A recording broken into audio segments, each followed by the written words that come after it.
Hello everyone, good morning. आप सभी का फिर से स्वागत है त्रिवेद आईएएस में। आज है 4 सितंबर और आज की जो हमारी सबसे महत्वपूर्ण न्यूज़ है वो सूडान को लेके। सूडान का एक एरिया है दारफुर। याद कीजिए, दारफुर पहले भी काफ़ी चर्चा में रहा है ये। तो दारफुर एरिया है, यहाँ पे एक गांव है, वहाँ पे भारी संख्या में बारिश होने के कारण भूस्खलन हुआ है, जिसके कारण 1000 प्लस लोगों की डेथ हो गई है। तो ये काफ़ी चर्चा में है। तो देखिए, सबसे पहले इसकी देखते हैं हम लोकेशन कहाँ पे है। तो देखिए, याद कीजिए आप, रेड सी, लाल सागर। यूपीएससी ने पिछली बार इसमें क्वेश्चन पूछा भी था रेड सी को लेके। और अभी यूपीएससी का तो ध्यान है वो मेनली अफ्रीका पे है, तो अफ्रीका को आपको अच्छे से याद कर लेना है। तो देखिए, सूडान के उत्तर में आपका इजिप्ट है, दक्षिण में साउथ सूडान है, इथोपिया है। इसके अलावा आप कमेंट करके बताइए कि जो ये 3 देश हैं ये कौन कौन से हैं, और आपको इसकी लोकेशन अच्छे से देख लेनी है। तो ये आपका दारफुर एरिया है, वो याद रखना आपको कि क्यों चर्चा में रहा था। तो यहाँ पे भूस्खलन हुआ है, इसका लिए चर्चा में है। इसके बाद में अगला है सुप्रीम कोर्ट में, है ना। आपको याद होगा कि राष्ट्रपति और राज्यपाल के द्वारा के लिए न्यायालय के द्वारा समय सीमा निर्धारित की गई थी कि कितने समय में उनको निर्धारित करना है किसी बिल को लेके, है ना। 3 महीने, 1 महीने, तो वो टाइमलाइन दी गई थी, आप ऑलरेडी पढ़ चुके हैं।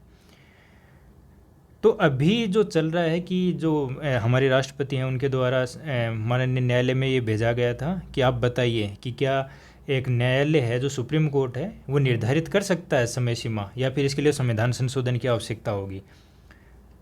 तो पृष्ठभूमि की बात करें तो इसका अनुच्छेद 200 और 201, ठीक है, ये दोनों ही क्या निर्धारित करते हैं कि जो राज्यपाल है वो जब उसके पास राज्य विधानसभा के द्वारा पारित होकर बिल आता है तो वो उसको स्वीकृति दे सकता है, रोक सकता है, या राष्ट्रपति के लिए आरक्षित कर सकता है। इसी प्रकार से राष्ट्रपति के लिए भी 201 में ही ये प्रावधान किए गए हैं। लेकिन यहाँ पे समय सीमा है वो निर्धारित नहीं की गई है। तो समय सीमा निर्धारित नहीं है। तो इसके कारण क्या होता है कि जो ये राष्ट्रपति होते हैं, राज्यपाल होते हैं, इनके द्वारा लंबे समय तक रोक लिया जाता है बिलों को। तो इससे क्या है, जो विधायी प्रक्रिया है वो बाधित होती है। तो वर्तमान में विवाद क्या है? देखिए, वर्तमान में विवाद है कि जो राष्ट्रपति हैं मुर्मू के द्वारा अनुच्छेद 143 क्लॉज 1 इम्पोर्टेंट है, आर्टिकल आपको याद रखना है। उसके तहत सुप्रीम कोर्ट से परामर्श मांगा है। किन के लिए? कि क्या वो किसी बिल के लिए समय सीमा निर्धारित करने का अधिकार रखते हैं। तो प्रश्न क्या कहते हैं, 2 प्रश्न थे इसमें कि क्या न्यायालय राष्ट्रपति या राज्यपाल पर निर्णय हेतु समय सीमा निर्धारित कर सकते हैं। क्या राष्ट्रपति को हर बार विधेयक की संवैधानिकता पर संदेह होने पर अनिवार्यतः न्यायालय से राय लेनी होगी। ये 2 मुद्दे थे जो काफ़ी इंपॉर्टेंट थे। तो देखिए, अभी जो संवैधानिक पीठ गठित की गई है ना, तो उसने क्या कहा है, ये महत्वपूर्ण है। तो देखिए, सबसे पहले बात करते हैं समय सीमा को लेके। तो देखिए, इसमें कहा गया है कि अगर समय सीमा तय किया जाता है सुप्रीम कोर्ट के द्वारा तो ये संविधान संशोधन के समान ही होगा। संविधान संशोधन के समान ही होगा। लेकिन इसमें यह भी कहा गया है कि जो अनुच्छेद 142 है ना, और ये 142 किसको लेके है? पूर्ण न्याय। तो मतलब ये न्यायालय के पास एक विशेष अधिकार है कि जब अन्य कहीं प्रावधान नहीं हो, तो अगर पूर्ण न्याय की आवश्यकता हो तो सुप्रीम कोर्ट है वो अनुच्छेद 142 का प्रयोग करता है। लेकिन उसमें ये कहा गया है कि जो ये समय सीमा है ये हर मामले में नहीं होगी। अनुच्छेद 142 का प्रयोग सिर्फ विशिष्ट परिस्थिति या विशेष मामले में ही किया जाएगा। तो ये है कि प्रत्येक मामले की परिस्थिति के अनुसार उचित समय की कसौटी है वो अपनाई जानी चाहिए। जो संवैधानिक पीठ में है उसमें सीजीआई के द्वारा ऐसा कहा गया। बात करते हैं न्यायालय में बहस क्या हुई। तो देखिए, न्यायालय में है तो जो तमिलनाडु सरकार है उनका पक्ष रखा है। तो तमिलनाडु सरकार के जो वकील हैं उनका कहना है कि देखिए, जो एक है समकालीन परिस्थितियों में, है ना, कि जो वर्तमान परिस्थिति है उसमें समय सीमा का निर्धारण आवश्यक है। जैसे कि यदि समय सीमा है न हो तो अनुच्छेद 201, 200 और 201 है ना, वो केवल क्या बन जाएगा, ये दोनों ही क्या बन जाते हैं, सिर्फ औपचारिक बन जाते हैं, है ना। जब ये इस तरीके से मतलब जो वकील है उनका कहना है कि ये तो बिना दांत पंजे वाली बात हो गई। और जो ये संविधान की चुप्पी है यहाँ पे कि समय सीमा निर्धारित नहीं करना, है ना, तो इससे क्या होता है, ये अधिकार देता है किसको, अदालत को। अदालत को ये अधिकार देता है कि उस शून्य को भरे, है ना, जो वैक्यूम है ना, जो खाली स्थान है उसको भरे। तो देखिए आपको पता है कि जो जब कभी भी कोई प्रावधान है वो स्पष्ट नहीं होता है या कोई प्रावधान नहीं होता है तो फिर सुप्रीम कोर्ट ये निश्चित करता है कि उसमें क्या क्या जाना चाहिए। देखिए यहाँ पे क्या है, अनुच्छेद 200 और 201 में क्या देखते हैं, क्या वर्ड यूज है कि एज सून एज पॉसिबल, जितना जल्दी संभव हो, है ना।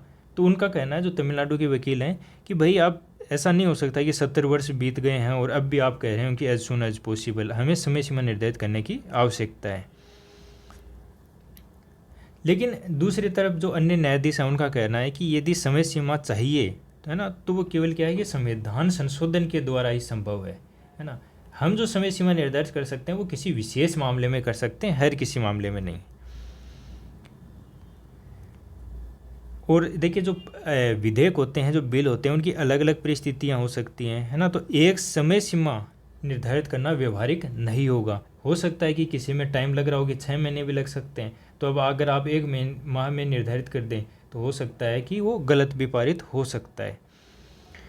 तो देखिए यहाँ पे मामला किसका बनता है, देखिए दो हैं, है ना। एक तरफ है संवैधानिक चुप्पी है, मतलब संवैधानिक गैप है, यहाँ पे संवैधानिक चुप्पी बोल सकते हैं, साइलेंस बोल सकते हैं एक तरफ, और दूसरी तरफ क्या है, न्यायिक सक्रियता। तो इसका ये काफ़ी अच्छा उदाहरण है, आपको याद रखना है ये वाला मामला।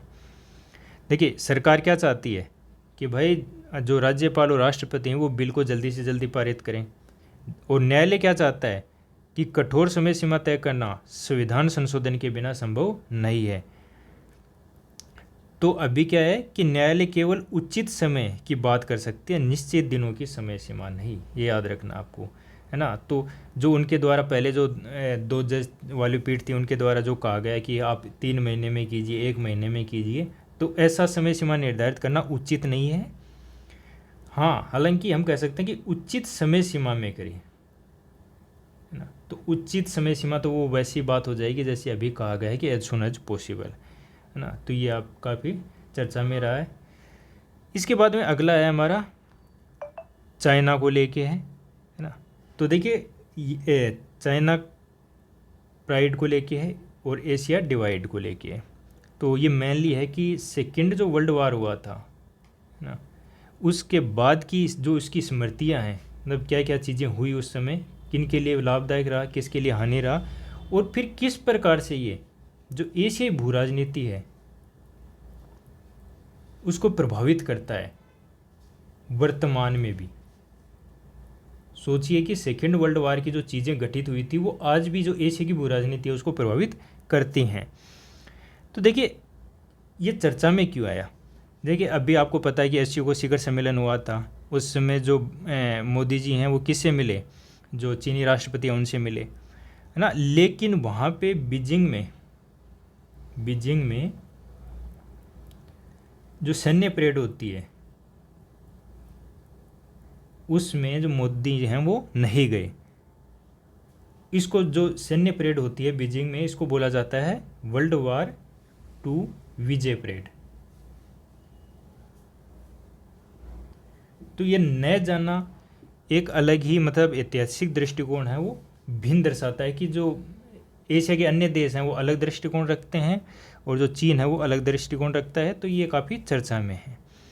तो देखिए आपको पता हुआ है कि भारत है वो अमेरिका, जापान, ऑस्ट्रेलिया, इसके साथ में क्या है आपको पता है, क्वाड का गठन किया गया था और इसको मेनली माना जाता है चीन के विरुद्ध। तो ये क्या दर्शाता है कि अमेरिका के साथ जो क्वाड की दूरी है वो कम नहीं हुई है। अब बात करते हैं हम द्वितीय विश्व युद्ध और एशिया की स्थिति की। तो देखिए द्वितीय जब सेकेंड वर्ल्ड वार होता है तो उसमें यूरोप विजय रहता है ना, और जो जर्मनी है उसने भी सामूहिक रूप से शांति का प्रयास किया था। बात करते हैं एशिया की। तो देखिए एशिया में सेकेंड वर्ल्ड वार की क्या स्मृतियाँ रहती हैं, तो यहाँ पे बिखराव है। क्यों है बिखराव? देखिए उस टाइम में आपको पता होगा कि जो जापान है वो काफ़ी शक्तिशाली रहता है और वो चीन पे प्रभुत्व रखता है। तो एशिया की जो स्मृतियाँ हैं वो बटी हुई हैं।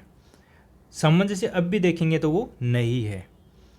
तो चीन है जैसे ये सैन्य परेड का आयोजन करता है, और ये क्या है, परेड आज भी क्या है, प्रतिद्वंद्विता का प्रतीक है। बात करते हैं जापान की, तो देखिए जापान है पड़ोसी देश जैसे भारत, ऑस्ट्रेलिया, यूएस है ना, निमंत्रण ठुकराया क्योंकि इससे चीन के एशिया के वर्चस्व को मान्यता मिलती है ना। तो ऐसा नहीं है कि सिर्फ जापान ने ही, बल्कि भारत, ऑस्ट्रेलिया, यूएस है ना, सभी ने जो ये परेड हुई थी इसके आमंत्रण को ठुकराया, क्योंकि इससे क्या है, चीन के एशिया में वर्चस्व की को मान्यता मिलती। बात करते हैं दक्षिण पूर्व एशिया की, तो कुछ देशों ने भागीदारी दिखाई है। ये युद्ध की स्मृति से अधिक चीन को समर्थन देने का संकेत है।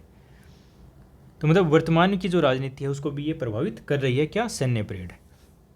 तो एशिया की विविध स्मृतियों की बात करें तो देखिए चीन है तो वहाँ पे 14 वर्ष का जापानी कब्जा रहा, साथ ही जो कम्युनिस्ट हैं उनकी राष्ट्रवादियों पर जीत भी हुई। कोरिया की बात करें तो कोरिया है, वहाँ पे भी उपनिवेशीकरण होता है और फिर उसका विभाजन होता है। अगर हम दक्षिण पूर्वी एशिया की बात करें तो पहले क्या है कि वहाँ पर भी जापान का स्वागत होता है, क्योंकि उसने औपनिवेशिक शासकों से मुक्ति का वादा किया था, लेकिन उसने बाद में क्या किया, कठोर कब्जा किया।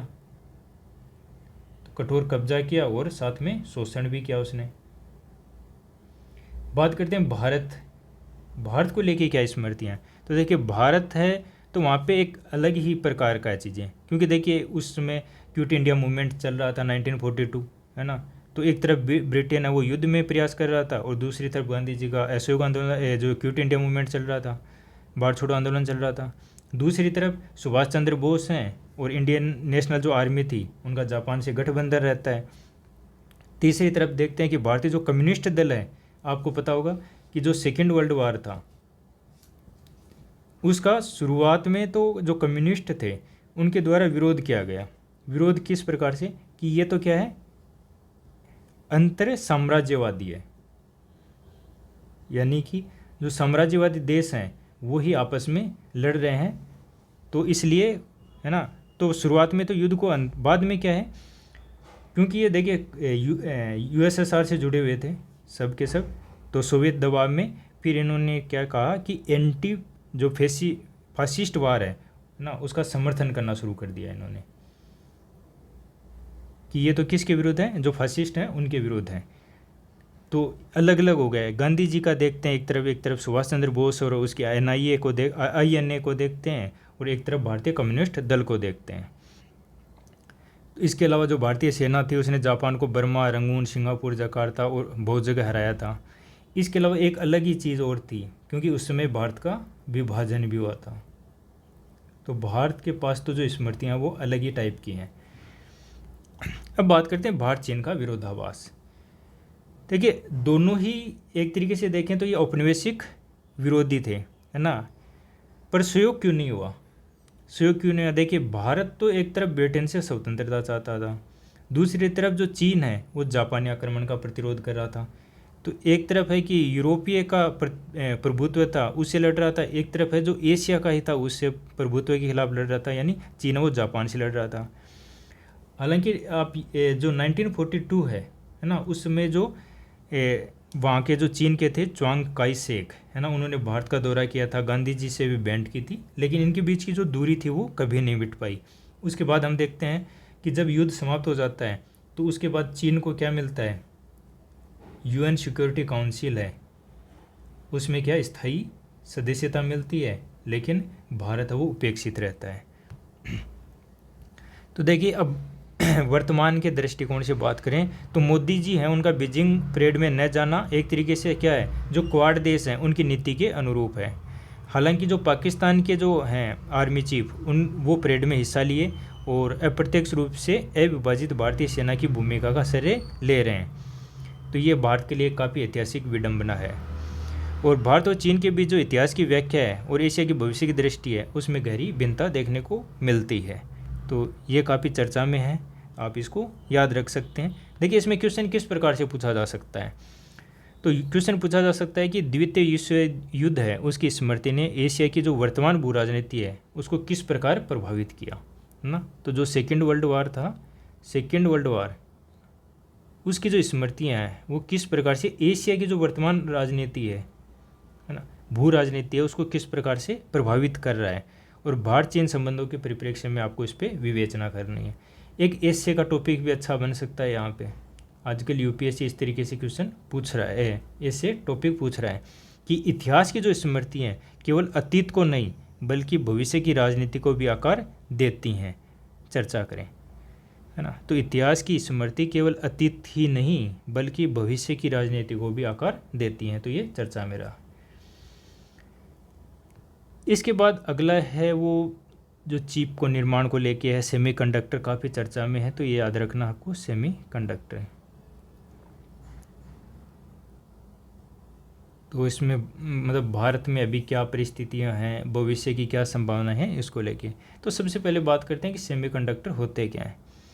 देखिए आपको पता होगा कि जब शुरुआत में जो कंप्यूटर बनते हैं, है ना, उनमें वैक्यूम ट्यूब का प्रयोग किया जाता था, है ना। तो वो काफ़ी बड़ी मात्रा में होता था, तो जो कंप्यूटर होता था उसका आकार भी बहुत बड़ा होता था, एक रूम के आकार जितना होता था। लेकिन जब चिप्स का निर्माण शुरू हो गया, तो उससे क्या हुआ कि जो आकार है वो काफ़ी छोटा हो गया। और इससे क्या है, जो बिलियन ट्रांजिस्टर हैं, है ना, वो छोटे छोटे चिप्स हैं, जैसे मोबाइल, कार, ट्रेन, उपग्रह, हर जगह पे नियंत्रित करते हैं अब। तो ये देखिए इतने शक्तिशाली है ना कि ये मतलब मान सकते हैं कि जो वर्तमान में जो डिजिटल अर्थव्यवस्था की बात की जा रही है या जिसका संचालन अभी हो रहा है ना, उसकी क्या है, ये बैकबोन है, रीढ़ है, ये आपको याद रखना है। तो ये आप इंट्रो में लिख सकते हैं कि जो डिजिटल अर्थव्यवस्था है उसके बैकबोन क्या है, आपका चिप्स हैं, सेमीकंडक्टर है।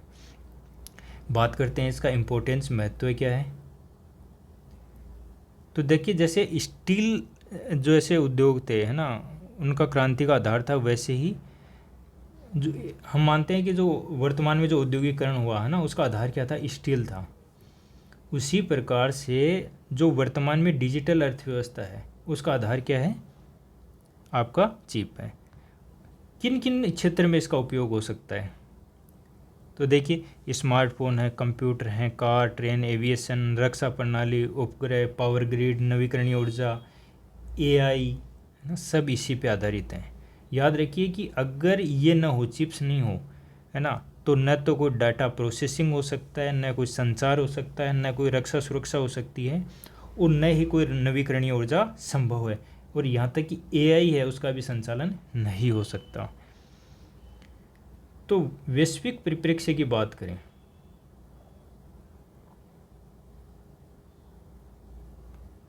तो देखिए आपको पता होगा कि कोविड जब आता है तो उस समय जो चिप सप्लाई चेन था, चिप सप्लाई जो चेन था वो रुक गई थी, है ना। इसके कारण क्या हुआ, जो ऑटो उद्योग हैं, नेटवर्किंग डिवाइस, कंज्यूमर इलेक्ट्रॉनिक्स, वो काफ़ी नकारात्मक रूप से प्रभावित हुए। चिप उत्पादन है वो कुछ ही देश, है ना, ये रखिए, देखिए ये जो सप्लाई चेन है उस पर कुछ ही देशों का प्रभुत्व है। किन का है, तो वो ताइवान है, आपको याद रखना, प्री में पूछा जा सकता है, कोरिया है और यूएसए, है ना, इनका प्रभुत्व है किस पे, चिप उत्पादन पे। और एक बात याद रखिए कि जो एक फैक्ट्री है अगर उसमें छोटा सा भी हादसा होता है या फिर बिजली बाधित होती है तो पूरी दुनिया प्रभावित हो सकती है, क्योंकि सब कुछ उसी पे अब निर्भर अपना। तो भारत की स्थिति क्या है इसमें, तो भारत की स्थिति की बात करें तो देखिए आपको पता होगा कि भारत में इतना ज़्यादा स्मार्टफोन का उपयोग किया जा रहा है। भारत में कितने उपयोग करता है वर्तमान में स्मार्टफोन के, ये डेटा आप मेंस के लिए यूज़ कर सकते हैं, इसलिए आपको याद रखना लगभग 65 करोड़। बहुत सारी जो इलेक्ट्रॉनिक मैन्युफैक्चरिंग होती है वर्तमान में, एआई है, डाटा सेंटर है, इलेक्ट्रॉनिक व्हीकल है, उनकी ज़रूरतें लगातार बढ़ रही हैं। तो ऐसा है कि संभावना है कि भविष्य में भारत वो चिप खपत और उत्पादन दोनों ही तेज़ी से बढ़ाएगा। और इसके लिए भारत को जो वैश्विक सेमीकंडक्टर वैल्यू चेन है उसमें अपनी जगह बनानी होगी। तो बात करते हैं भारत का सेमीकंडक्टर मिशन। देखिए पहले क्या कहा जाता था कि भारत ने बस मिस कर दी, है ना, कि जो एक अपॉर्चुनिटी भारत को मिली थी लेकिन उसको मिस कर दिया। लेकिन अब ऐसा नहीं है, भारत क्या है कि सेमीकंडक्टर मिशन शुरू किया है। तो इंडिया सेमीकंडक्टर मिशन, याद रखिएगा भारत ने क्या शुरू कर रखा है, इंडिया सेमी कंडक्टर मिशन। इसके तहत क्या है कि बहुत सारे जो प्लांट हैं उनको स्वीकृत किया गया है, वर्तमान में लगभग 10 हैं। इसके अलावा जो गुजरात है वहाँ पे पायलट प्रोडक्शन भी शुरू हो गया है, और ये भी संभव है कि मेड इन इंडिया के तहत जो चिप है वो पहला 2025 में आने की संभावना है, हो सकता है ये दिसंबर तक आ जाए। इसके अलावा जो बहुत सारी वैश्विक कंपनियां वो भारत में काफ़ी मात्रा में निवेश कर रही हैं। बात करते हैं भारत की ताकत क्या है इसमें, है ना। तो भारत की ताकत की बात करें तो देखिए, वैश्विक जो सेमीकंडक्टर डिज़ाइन है उस वर्क फोर्स का 20% भारत का है, याद रखिएगा भारतीय है। और ये भी है कि अगले 10 वर्ष में लगभग 10 लाख, है ना, 10 लाख प्लस मान सकते हैं कि प्रोफेशनल्स की आवश्यकता होगी, किस में, सेमीकंडक्टर एरिया में। भारत सरकार है वो जो इलेक्ट्रॉनिक्स डिज़ाइन ऑटोमेशन है उसके लिए टूल भी मुफ्त में उपलब्ध करवा रही है, स्टार्टअप्स को बढ़ावा दे रही है ना, उसके लिए काफ़ी फंडिंग दे रही है। एक विशेष स्कीम है DLI स्कीम, जो भी सेमीकंडक्टर को लेके ही है। DLI का फुल फॉर्म है डिज़ाइन लिंक्ड इनिशिएटिव, है ना। और ये किसके लिए, स्टार्टअप के लिए है, तो ये आपको याद रखना है। अब इसके अलावा भारत वो ग्लोबल सहयोग भी कर रहा है, काफ़ी इन्वेस्टमेंट भी जुटा रहा है। तो एक है जो LAM रिसर्च है, उसके द्वारा भारत के लगभग 60,000 इंजीनियर उनको प्रशिक्षित किया जा रहा है। $1.1 बिलियन से ज़्यादा का R&D निवेश किया गया है। भारत है वो सहयोग कर रहा है, USA के साथ कर रहा है, जापान, यूरोपीय यूनियन, सिंगापुर। तो भारत की रणनीति क्या है कि एक तरफ हमारे पास लोकल टैलेंट है और दूसरा है कि ग्लोबल पार्टनरशिप की जाए, इसके माध्यम से हम बढ़ावा दें चीज़ों को। तो देखिए भारत के पास पॉलिसी और नेतृत्व क्या है, तो देखिए भारत के पास क्या है, डिजिटल आधारभूत जो ढांचा है वो काफ़ी मजबूत है, जैसे कि डिजिटल इंडिया हो गया आपका, है ना, डिजिटल इंडिया हो गया, UPI है, काफ़ी है, आधार, इंडिया स्टेक, ये बहुत सारी चीज़ें हैं। भारत अब किस पे फोकस कर रहा है, एक तरफ कर रहा है इलेक्ट्रॉनिक्स प्लस सेमीकंडक्टर, इन दोनों पे फोकस कर रहा है ताकि हम आत्मनिर्भरता को प्राप्त कर सकें। इसके अलावा जो सेमीकॉन इंडिया समिट भी हुई थी 2025 में, ठीक है, इसमें बहुत सारे जो 48 से ज़्यादा देश हैं उन्होंने भागीदारी की, विशेषकर Japan, south Korea, Singapore, Malaysia है ना, उनके जो विशेषज्ञ हैं उनके द्वारा। तो देखिए भारत है उसका लक्ष्य क्या है, प्रोडक्ट नेशन बनाना, मतलब उनका उत्पादन करना, न कि हम आयात करें। चिप उत्पादन से किन किन सेक्टर को लाभ होगा, तो टेलीकॉम है, ऑटोमोबाइल है, data centre, consumer electronics, AI। तो ये संभव है कि भारत है वो अगले दशक में पूरे सेमीकंडक्टर वैल्यू चेन का वैश्विक हब बन सकता है। तो ये काफ़ी इंपॉर्टेंट है, ये आर्टिकल आपको याद रखना है।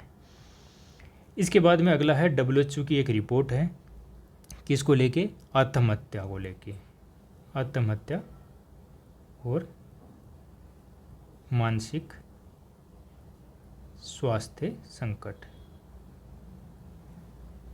काफ़ी इम्पोर्टेंट है। ये 2024 पे आधारित है, तो आपको थोड़ा इसका डेटा याद रखना है।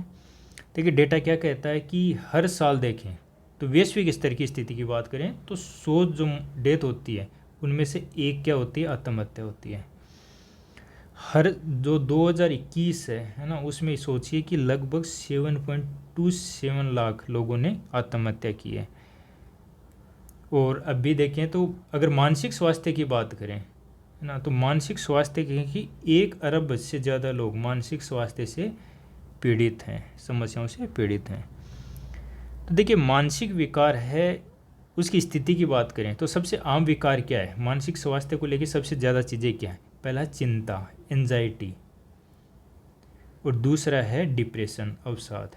ये 2 सबसे बड़े कारण हैं जो बाद में क्या है कि जो मानसिक स्वास्थ्य है आत्महत्या के लिए प्रेरित करते हैं। तो ये दोनों मिलके जो ये समस्याएं हैं, मानसिक स्वास्थ्य समस्या है, उसके 2/3 के लिए दोनों ये जिम्मेदार हैं। कौन सी, चिंता और अवसाद।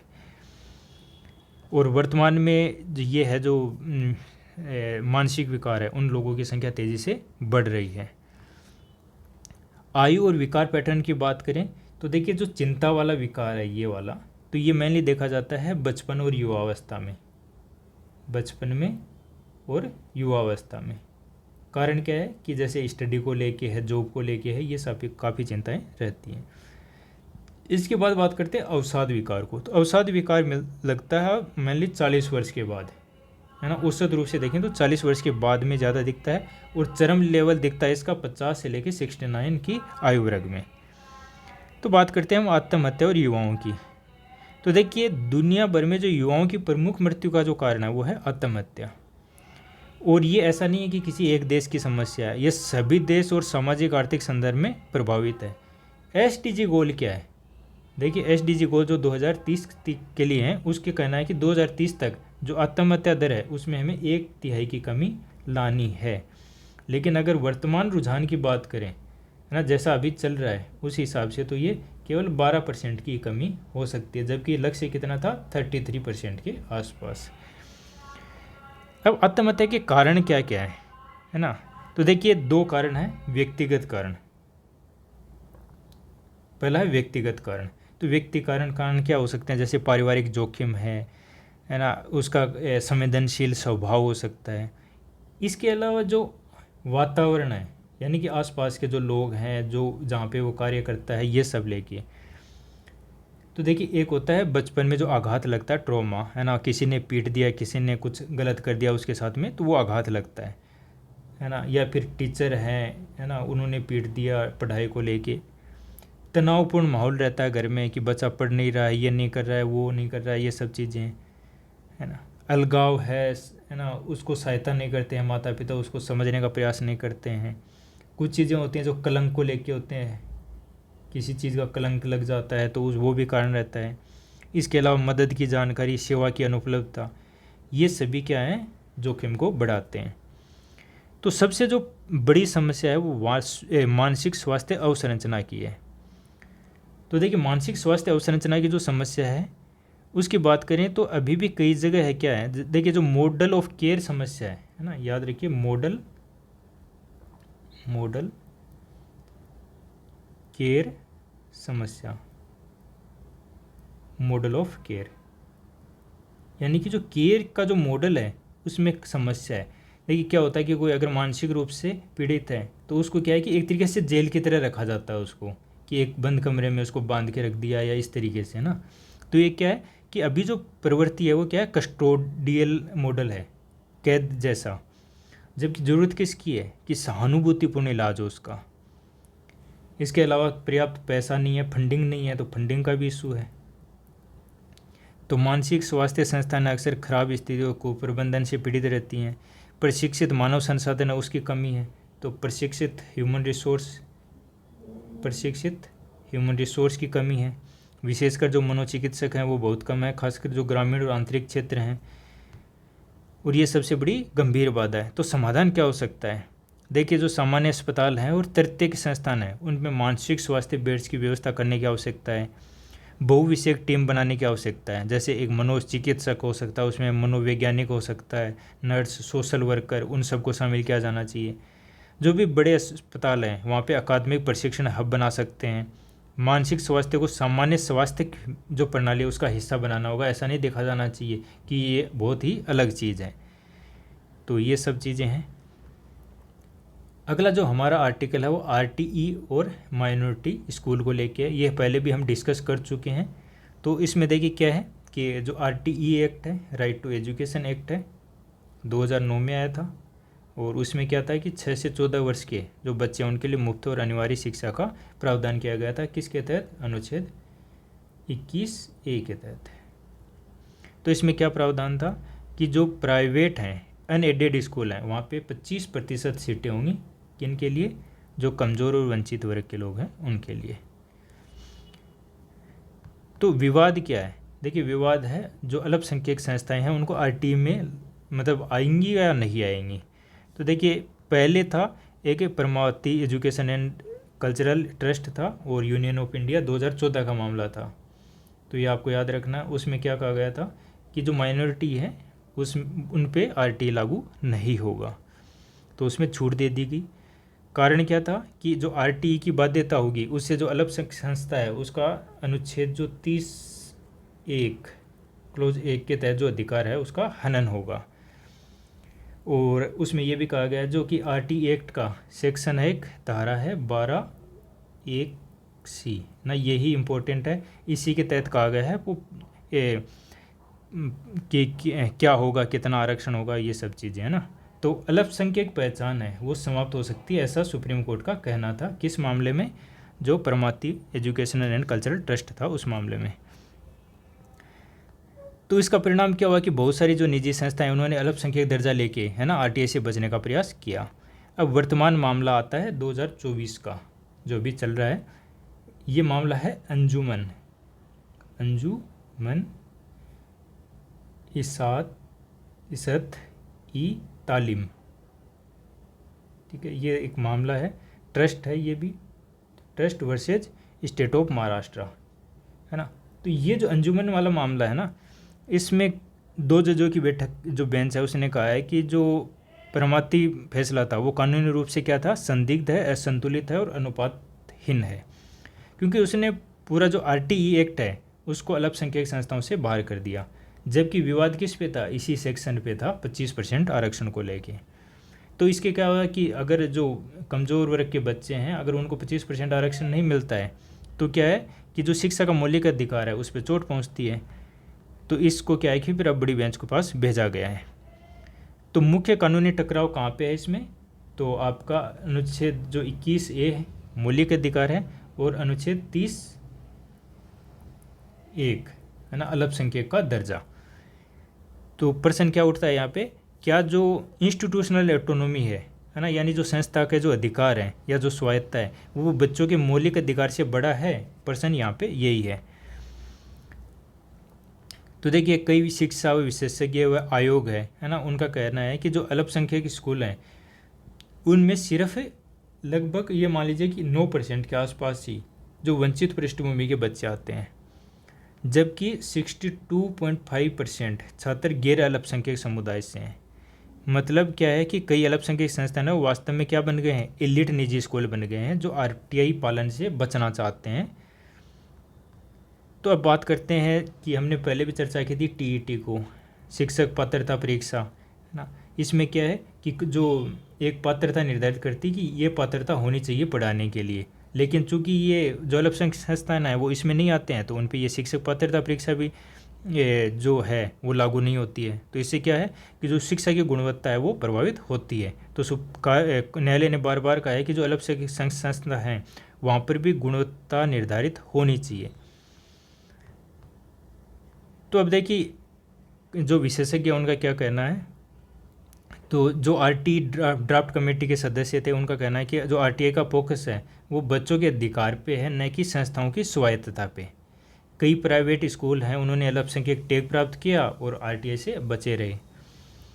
तो आरटीआई बच्चों की गुणवत्ता शिक्षा और शिक्षक योग्यता से जुड़ा है, इसलिए छूट देना बच्चों के अधिकार को कमज़ोर करना होगा।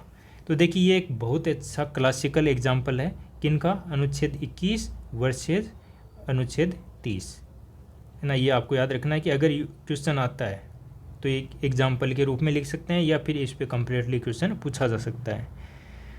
तो अब इससे क्या होगा कि हो सकता है कि अगर इसका जो बेंच का निर्णय आता है जो परमति मामला था उसमें से पलट दिया जाता है तो इससे क्या होगा, जो आरटीआई एक्ट की पहुंच है वो सभी अल्पसंख्यक संस्थाओं तक बढ़ेगी और इससे जो बच्चे हैं लाखों बच्चे हैं उनको गुणवत्ता शिक्षा और सुरक्षित वातावरण का अधिकार मिलेगा। तो आज का जो डिस्कशन हमारा यहीं ख़त्म होता है। Thank you.